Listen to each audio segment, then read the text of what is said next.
मीडियाच्या बातम्यामधून एक नवीन ट्विस्ट समोर आलेला दिसतोय, पण तो ट्विस्ट वगैरे काही नाही. प्रशासनाला हाताशी धरून लोकशाही मूल्यांची सगळी हत्या करायचं काम या जिल्हा परिषदच्या सभागृहामध्ये पोलिसांच्या माध्यमातून, प्रशासनाच्या माध्यमातून चालू आहे. CCTV फुटेजच्या संदर्भामध्ये 27 तारखेपासून मी या जिल्हा परिषदच्या सभागृहाचं CCTV फुटेज मागतोय.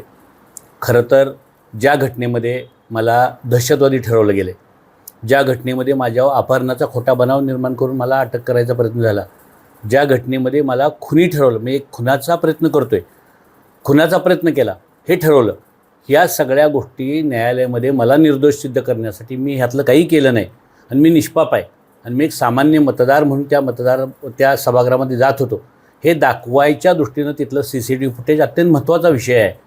पण पोलीस आत्तापर्यंत सलग 5 वेळा 5-5 स्टोऱ्या देत आहेत कोर्टापुढं. म्हणजे न्यायालयासमोरसुद्धा पोलीस आता एवढं चुकीचं वागतायत. आज मला अजून तुम्हाला दिलं की नाही माहीत नाही. खरं तर हे CCTV फुटेज एक ओपन डॉक्युमेंट आहे. मी त्यांना जे 5 डॉक्युमेंट्स मागवलेत ते ओपन डॉक्युमेंट आहे. यामध्ये कुठलीसुद्धा गोष्ट गोपनीय नाही आहे. पण हे CCTV फुटेज माध्यमांना उपलब्ध करून दिलं पाहिजे, सगळ्या लोकांना उपलब्ध करून दिलं पाहिजे. कारण जर अनिल देसाईंनी काही चूक केली असेल तर अनिल देसाईवर उलट त्यांना सबळ हे करायचं त्यांना संधी आहे. पण आज अनिल देसाईला काही करून अडकवायचंच आहे आणि या दृष्टीनं 20 तारखेपासून प्रयत्न चालू आहे. म्हणजे माझं निर्देशत्व सिद्ध व्हावं या दृष्टीनं मला CCTV फुटेज खरं त्या दिवशीच, मी ज्या दिवशी अर्ज आला, ज्या दिवशी माझा बेल झाला त्या दिवशीच मला उपलब्ध करून द्यायला पाहिजे होतं. पोलीस प्रशासनानं सुद्धा आता 5वी स्टोरी पुढे आणले आणि याच्यामध्ये आपल्याला आश्चर्य वाटेल. म्हणजे आता इतक्या दिवसामध्ये अनिल देसाई पहिल्या दिवशी किडनॅपर होता, नंतर तो खुनाचा प्रयत्नवाला झाला, नंतर तो सभा उधळणारा दहशतवादी झाला. आता ते म्हणत आहेत की अनिल देसाईंना आम्ही शांतपणे बाजूला घेऊन समजावून सांगत होतो आणि ते म्हणत होते की मी ते आज जाऊन खून करीन. तर मी आज जाऊन काय करणार आहे, म्हणजे पहिल्यांदा मी आज जाऊन सभा उधळणार होतो, नंतर त्यांनी सांगितलं की आज जाऊन हा बापूसाहेबांचा खून करणार आहे. आणि हे मंत्री पण आम्हाला, हे तिथले जिल्ह्याचे पालकमंत्री आम्हाला हुसकवत होते किंवा पालकमंत्री येऊन तिथं काहीतरी घटना करत होते असं त्यांनी आता कोर्टापुढे जबाबामध्ये दिलं आहे. म्हणजे खरं तर हे पोलिसांच्या बेशर्मीची हद्द झाली. माणसं आहेत का हैवानात मला कळेनात.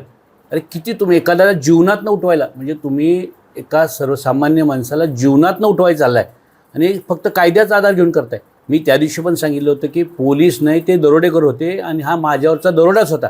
मला किडनॅप केलं होतं आणि हे बापूसाहेब शिंदेनी कोर्टापुढे पण सांगितले की किडनॅप जर कोणाचं झालं असेल तर ते अनिल देसाईचे संदीप मांडवे झाले.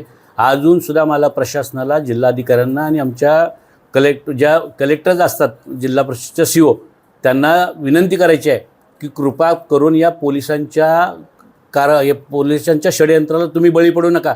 तुम्ही सगळ्या ज्या गोष्टी आहेत तिथं घडलेल्या या सगळ्या माध्यमांना उपलब्ध करून द्या. आम्ही मागणी करतोय, माहिती अधिकाराखाली की नाही तर माझा अधिकार म्हणून मी मागणी करतोय. तर कृपा करून मला तिथलं सगळं रेकॉर्ड द्या, त्या सभागृहात घडलेलं फुटेज, बाहेरचं फुटेज सगळं मला उपलब्ध करून द्या की जेणेकरून मी जे निर्दोष आहे ते मला समाजाला, कायद्याला, कोर्टाला माझं निर्दोष सिद्ध करता येईल. फक्त मला अडकवायसाठी तुम्ही सगळं दाबून ठेवता असा माझा आरोप आहे.